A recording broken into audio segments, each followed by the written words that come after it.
বাসায়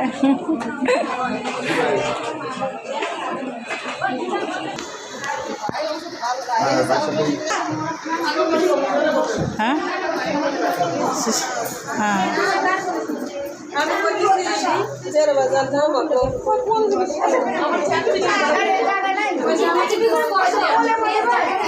আর একটু যে কষ তাইলে হবে। হ্যাঁ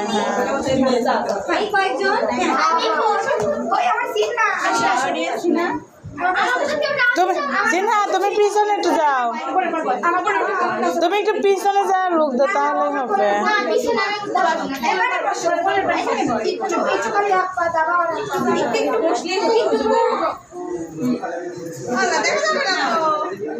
যাবে ওই দিকেই তাকাও।